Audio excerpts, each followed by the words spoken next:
lisani yafqahu qawli. Amin amin ya rabbal alamin. Amma ba'd.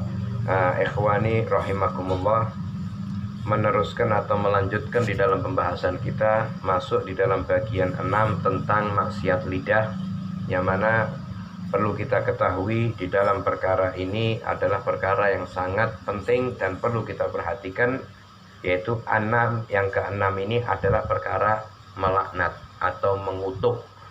Ya, ini perkara yang sangat perlu kita perhatikan. Jadi lidah kita jangan sampai gampang untuk melaknat orang atau mengutuk orang, karena itu berdampak kepada pribadi kita masing-masing. Kenapa? Karena ketika laknat itu terucap, maka laknat itu akan naik. Ya. Ketika itu langsung dilemparkan kepada orang itu, ya. Kalau itu orang bukan yang berhak menerima laknat Allah Subhanahu wa taala, maka itu laknat akan dibalikkan kepada orang yang melaknat. Waliyadzubillah. Maka ini sangatlah penting. Ya, sangatlah penting. Kenapa? Karena itu hak prerogatifnya Allah. Allah yang punya wewenang dalam laknat. Allah yang punya wewenang dalam mengutuk. Ya. Tapi maka kita perlu terhindar atau minta perlindungan dari laknat-laknat Allah Subhanahu wa ta'ala. Kenapa? Sebagaimana yang saya pernah jelaskan, rahmat Allah Subhanahu wa ta'ala menjadikan orang itu menjadi orang soleh. Dampak daripada kesolehan orang itu akan mempengaruhi sampai 7 turunan.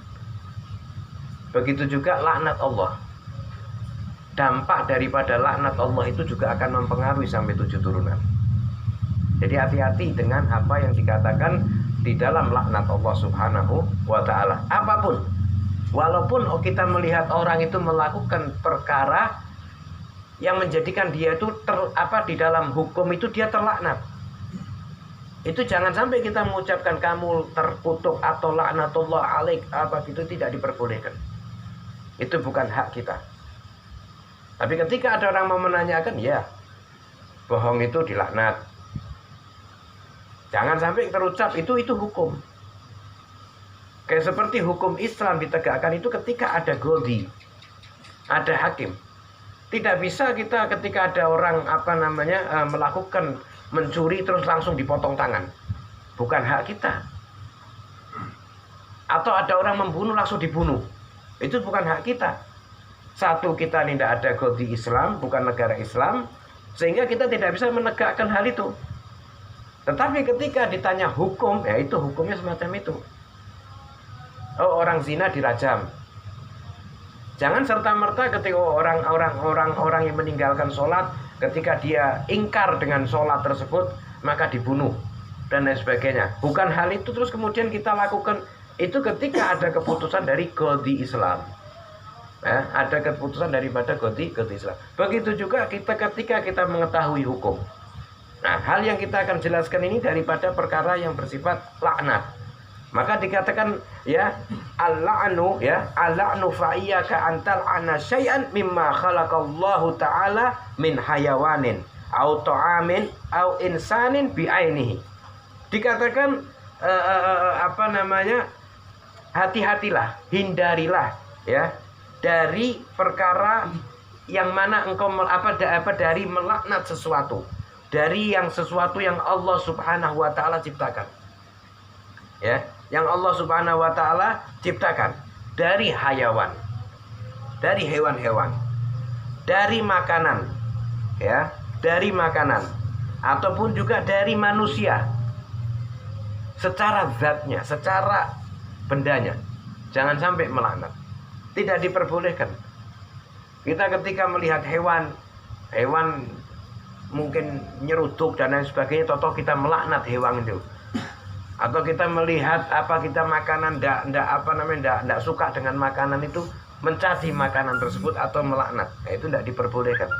Segala sesuatu yang mana Allah Subhanahu wa ta'ala ciptakan, ya, itu tidak boleh kita remehkan. Ya, tidak diperbolehkan kita remehkan. Atau kita lebih-lebih sampai melaknat, ya, itu tidak diperbolehkan. Ya. Walaupun kafir, walaupun orang kafir, tidak diperbolehkan kita. Tugas kita untuk melaknat. jangankan memang ada perkara yang diperbolehkan, segala sesuatu yang sudah nas, seperti iblis, seperti Fir'aun, seperti apalagi Haman, Korun dan lain sebagainya, yang Abu Lahab, Abu Jahal dan lain sebagainya, yang mana mereka orang-orang yang pernah yang dilaknat oleh Allah Subhanahu wa taala. Tetapi jangan sibukkan diri kita, lidah kita untuk melaknat. Masih ada bahasa yang lebih bagus, yaitu zikir kepada Allah Subhanahu wa taala. Ya, zikir kepada Allah Subhanahu wa taala, ya. Maka juga ala ahadin, jangan engkau wala taqta'u fa innal mutal, dikatakan fa inna wala taqta' bi syahadatika ala ahadin, ya, min ahlil qiblah bisyirkin au kufrin au nifakin, ya. Fa innal mutali ala sarairi huwa Allah taala, ya, fala tadkhulu bainal ibad wa bainallahu taala.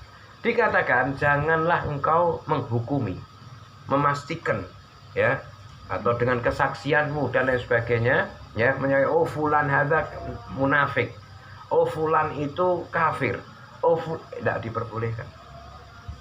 Itu omongan yang kita lakukan itu naik. Ketika dia bukan orang yang hal demikian, ya, maka akan kembali kepada kita. Dan kita dimintai pertanggungjawaban di hadapan Allah Subhanahu wa taala. Bahkan sampai yang dikatakan dalam kitab ini, disebutkan dalam Maraqil Ubudiyah, bahkan pembunuh Sayyidina Husain seperti Yazid, ya, apakah dia pembunuh Sayyidina Husain sehingga orang itu harus dilaknat? Itu bahkan disebutkan karena tidak ada jazm, tidak ada kepastian yang tepat mutawatir tentang perintah tersebut, ya, maka tidak diperbolehkan. Ini khilaf daripada ulama. Artinya jangan sampai mengotori lidah kita dalam hal demikian, ya, dalam hal demikian. Kenapa? Fa innal muttali'u ala sara'iri huwa Allah taala fala tadkhulu bainal ibadi wa bainallah. Siapa yang tahu tentang rahasia batin kita? Siapa yang tahu tentang jiwa kita ini? Siapa yang tahu? Allah Subhanahu wa taala, ya, Allah Subhanahu wa taala.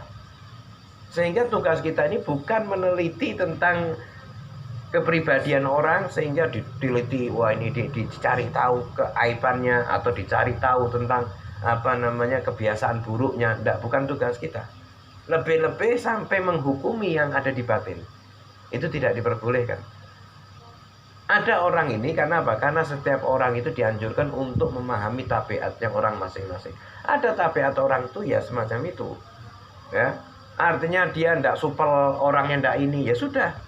Ada orang yang supel, ada orang yang mungkin pendiam dan lain sebagainya, tidak bisa. Itu harus dikenalkan pada diri kita, sehingga apa? Yang muncul pada batin kita ini husnudzon. Yang muncul pada batin kita husnudzon. Ya kadang-kadang orang, oh ini kenapa orang kayak gini, oh mungkin kayak gini, oh dihukumi yang tidak diperbolehkan hal itu. Dan itu bukan ranah kita untuk menghukumi batinnya orang. Bukan ranah kita. Ya. Terus kemudian dikatakan wa'lam annaka yaumal qiyamah la yuqalu laka lima lam tal'anu fulan wa lam sakkata anhu, ya, bal law lam tal'anul iblis tulal umrika walam tashtaghilu lisanuka bi dzikrihi lam tus'al anhu. Dikatakan ketahuilah sesungguhnya engkau kita ini nanti di hari kiamat, ya. Jadi katakan di hari kiamat itu tidak akan ditanya sama Allah Subhanahu wa taala, kenapa engkau tidak melaknat fulan?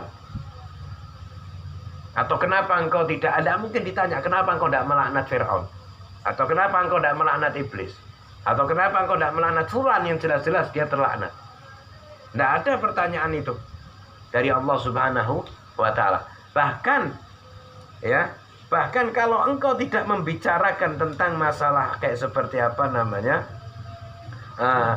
bahkan kalau engkau tidak melaknat iblis pun, tulal umrika, sepanjang hidupmu, seumur hidupmu, tidak pernah engkau melaknat iblis, juga tidak ditanya sama Allah Subhanahu wa taala di yaumul kiamat. Tidak ditanya sama Allah Subhanahu wa taala. Kenapa? Karena ada zikir yang lebih bagus daripada melaknat.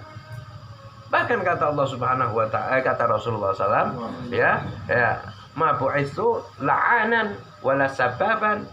Aku tidak diutus sama Allah Subhanahu wa taala ini untuk melaknat. Aku tidak diutus sama Allah Subhanahu wa taala ini untuk mencaci. Iya toh? Kenapa? Karena itu mempunyai dampak. Dampak apa? Mempengaruhi daripada jiwa kita. Ketika ada orang yang sering ngomong kotor dan lain sebagainya, itu sampai dikatakan cermin batin. Cermin daripada batinnya. Cermin daripada batin itu bisa lewat tingkah laku, bisa lewat lidah, itu. Tapi kita, ya, alhamdulillah, maksudnya itu di dalam majelis taklim semacam ini mengetahui, dan Allah Subhanahu wa taala memahamkan di dalam kehidupan kita untuk hal demikian. Sehingga apa? Sehingga kita punya rem, sehingga kita punya apa? Batasan-batasan. Tidak gampang menyalahkan fulan atau mencaci fulan dan lain sebagainya, tidak gampang. Ya, atau apalagi sampai melaknat. Jadi apalagi kalau yang dilaknat ini, ya, mereka para kekasih-kekasihnya Allah Subhanahu wa taala. Tidak boleh, ya, ada orang melaknat atau mencaci daripada kekasihnya Allah, seperti para aulia Allah atau seperti para sahabat Nabi, ya. Sebagian faham, ya, ada seperti pemahaman-pemahaman seperti Syiah dan lain sebagainya, yang mana dia mencaci maki daripada, bahkan melaknat daripada istri-istri Nabi, sahabat-sahabat Nabi. Itu yang perlu kita hindari, jangan diikuti. Karena kata Rasulullah SAW dikatakan, ya, Allah fi ashabi, ya, man sabba ala ashabi fa alaihi laknatullah wal malaikati wan nasi ajmain. Hati-hati dengan para sahabatku, jaga tentang sahabatku. Barang siapa yang mencaci maki para sahabatku, maka dia akan mendapatkan laknat Allah, laknat malaikat, laknat manusia semuanya. Maka yang tadi saya sebutkan, bahwa laknat Allah Subhanahu wa taala ketika terkena kepada manusia, maka laknat itu akan mempengaruhi sampai 7 turunan. Terus itu dampak-dampak semacam itu. Nah, terus gimana kalau andai kata ada orang yang kalau tobat Allah kembalikan? Allah Ghafurur Rahim. Allah itu Maha Pemaaf. Allah itu Maha Kasih sama hambanya. Ya. Tidak ada apa namanya yang bisa, waduh, saya mungkin dulu pernah melakukan atau orang tuanya pernah melakukan perkara yang bisa menjadikan laknat Allah. Tidak semua perkara itu ketika dia menyebabkan laknat Allah, Allah itu ngasih kesempatan kepada hambanya. Setiap dosa yang dilakukan hamba Allah Subhanahu wa taala, umatnya Rasulullah SAW, itu tidak dicatat langsung. Tidak dicatat langsung, kecuali dia melakukan perkara yang bersifat pahala, Allah langsung tulis. Tapi kalau dia melakukan perkara maksiat, Allah tidak langsung tulis. Dikasih jeda sehingga dia bisa melakukan tobat. Ketika dia masukkan tobat, langsung gugur. Tidak ada penulisan langsung, pencatatan itu tidak ada. Tapi kalau dia tidak melakukan tobat, ya ditulis. Tapi dia dikasih kesempatan lagi, pintu tobat tidak pernah ditutup bagi dia. Sehingga apa? Sehingga dia bisa melakukan taubat. Kalau sudah melakukan taubat, masalah dihapus sama Allah Subhanahu wa ta'ala. Gitu ya. Terus kemudian dikatakan wa idza, dikatakan jikalau wa idza la'anta ya ahadan min khalqillahi ta'ala tulibat bihi. Jikalau engkau, ya ini, engkau melaknat seseorang, ya, maka akan dituntut dengan laknat itu. Apakah orang ini tuh berhak menerima laknat atau tidak? Kalau enggak, ya dia akan kembali laknat itu, bebannya, dosanya. Laknat ini kan terkutuk, artinya terkutuk. Jadi bukan kalimat yang gampang terucap. Kalimat laknat semoga engkau terlaknat. Itu tidak diperbolehkan. Ini bukan kalimat yang enteng. Ya, bukan kalimat yang enteng. Lebih-lebih kepada anak. Ya. Senakal atau istilah apa, ngewengnya anak itu atau nakalnya anak itu, orang tua jangan sampai ngomong terlaknat engkau. Itu apa? Mempengaruhi anak. Kesian. Jadi kalau andai kata ada orang capek dengan anaknya, ya fala yalumana ila nafsah. Karena ulah dampaknya dia sendiri, jadi dia menerima akibatnya. Capek dia akan dibikin anaknya. Kenapa? Ya karena tadi itu.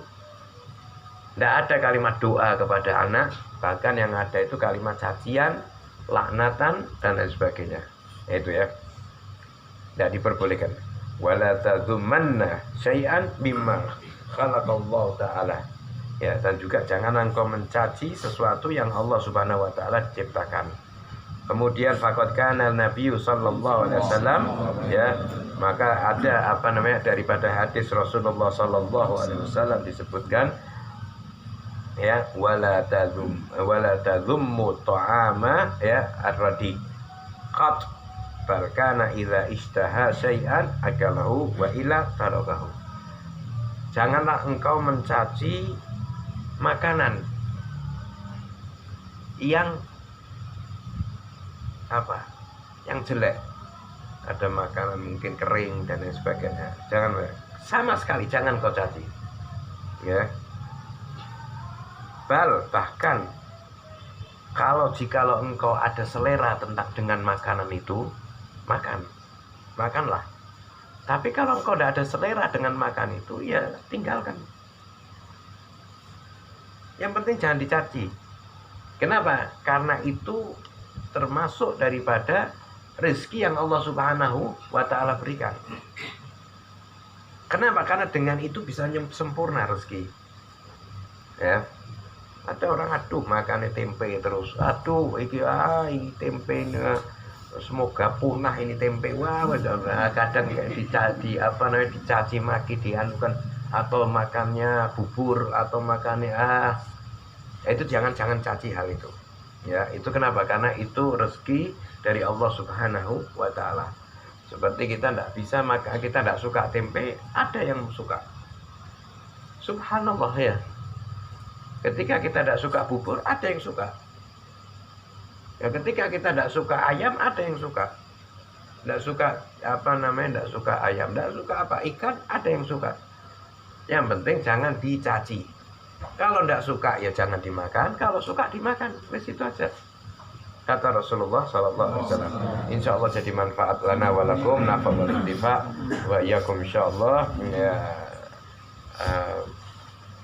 minta langsung aja. Al-Fatihah bi niyatil qabul wa tamakkum sulhu sallallahu zahiran wa batin wa ta'ala wa alaikum arifin wa yafaquna fi din wa alima ta'wil wa dina ila sabil wa anna jamil bil afiyah salam hakimna bi taqwa istiqamah wa aidna min mujibatin adama fil hal wal mal wa ma'nika samin wa fil lana wa li walidina wa li auladina wa li masyayikhina wa li wa liman habana fik wa liman ahsana ila jamil muslimin wa sallam bi rahmatika ya arhamar rahimin warzuqna kamalan mutabatil Allah ya Allah bi afiyah salam bi rahmatika ya arhamar rahimin wa lana walakum bil husna ba'da tulul umur fi ta'atillah bi khairin wa lutuf wal afiyah waj'al quburana rawdah min riyadil jannah wa la taj'al hufratan min hufarin niran wa adkhilna jannata bi ghairi hisab wa la iqab wa la ta'ab wa la adab wa la itabi jannatil ala firdaus ma'an nabiyyin wa siddiqin wa syuhada wa salihin wal a'immah rasulin wa fa'al kadzalik li walidina walidatina wa li auladina wa li dzurriyyatina wa li muhibbina wa li talamidina wa liman ahabbana fik wa liman ahsana ilaina ولجميع المسلمين برحمتك يا ارحم الراحمين وصلى الله على سيدنا محمد وعلى اله وصحبه وسلم الحمد لله رب العالمين سر الفاتحه